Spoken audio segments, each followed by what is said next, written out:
Hi, I'm Lynn Barber, Florida-friendly landscaping agent, Hillsborough County Extension. We're here today to talk about our favorite holiday plants.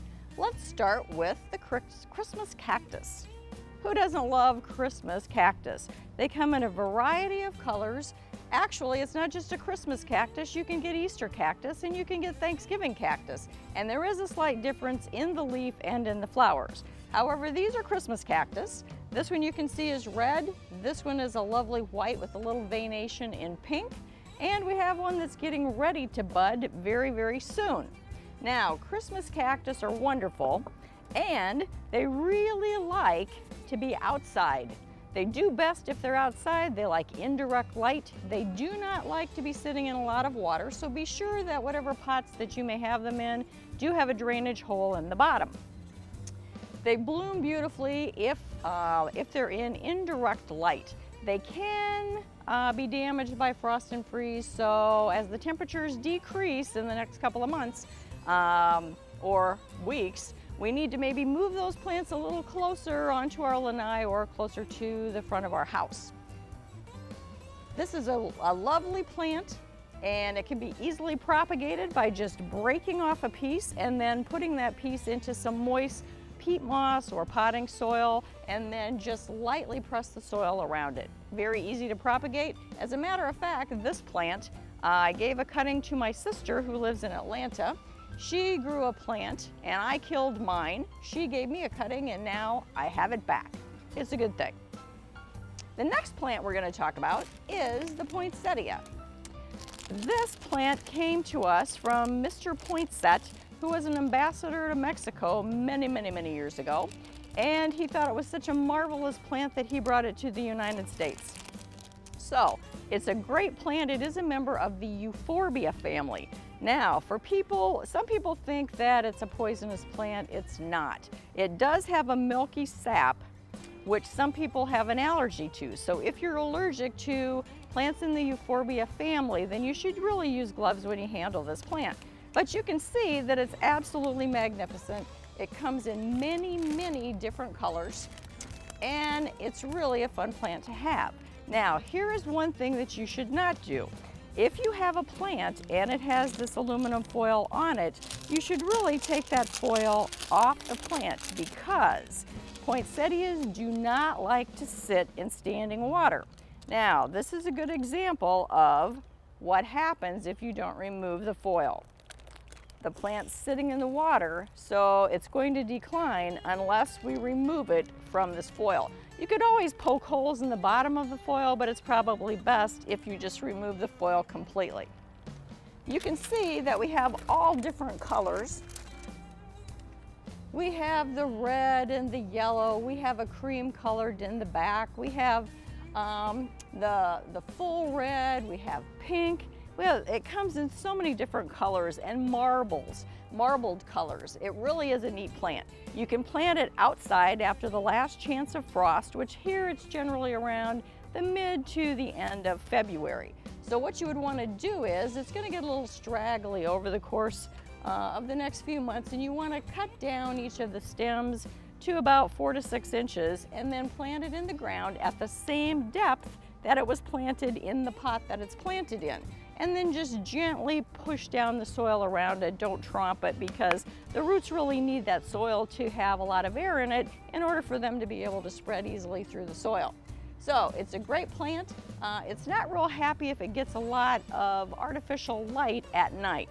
Whether you have it sitting out on your lanai or your porch or in your driveway, if you have a street light or your neighbors have their driveway lights on or yours, it's going to be an issue and it will not flower to the extent that it should. So it will inhibit the flowering with artificial light. So we do have a couple of other really cool plants that I would like to tell you about. And this is an amaryllis. Amaryllis is a bulb and it's really a neat bulb. You can buy kits like this for the amaryllis and the paper whites in garden centers and big box stores. So the good thing about the kit is everything you need comes in one little box. This is your amaryllis bulb, and this is going to grow into the stalk, which then will flower. And you have the planting medium that's already here in a solid piece. So you just follow the directions on the bottom of the instruction card, on the bottom of the medium, and you just soak it in water. You plant the bulb, it grows, and you get these beautiful tubular flowers. And this can come in this gorgeous red color or pinks and marbled colors. There's such a variety of amaryllis. These you can plant in the ground also, and you can plant amaryllis any time of the year in the ground. So it doesn't matter if it's before the last frost or not. You can plant them whenever. And the cool thing about amaryllis is that it will grow little bulblets, little baby bulbs at the base of the plant after it's been in the ground. So you don't have to remove this from the ground. During the winter, you can leave it. If you want to remove it and store the bulbs, you may. But you may want to dig this up in the fall, look for the bulblets, separate it from the mother bulb, and then you can plant it and have an even bigger bed of amaryllis bulbs. Now, this is a great plant for a huge splash of color. It's on a stalk that is up to a couple of feet tall, and the leaves are thin and green. It's gorgeous. It's great for a container plant. It's good in mass plantings for a great color pop. Now, another wonderful plant is paper whites. And paper whites also come the same way in your own kit at the big box stores or the garden centers.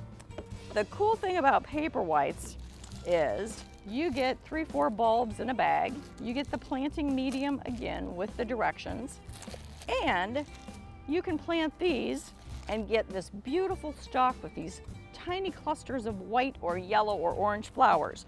And they smell wonderful, but they are extremely fragrant. Some, depending on the color, smell citrusy, and then some just have a wonderful sweet smell.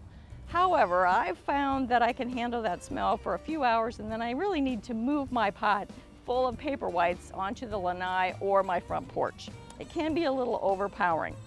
Now, the neat thing about this is you can plant these bulbs in the ground too, and they will come back. If you try to reforce the bulbs, make them bloom again, if you plant them in a pot, you probably won't be very successful with that. But in the ground, you'll have more success.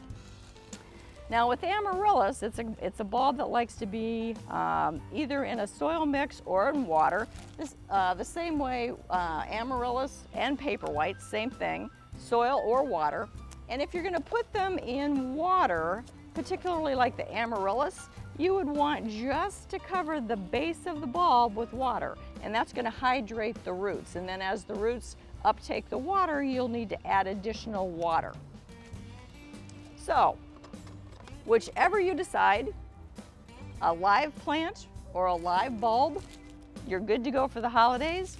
All of these can be planted outdoors, and they generally prefer indirect light. From all of us here at the Hillsborough County Cooperative Extension Service, we wish you happy holidays.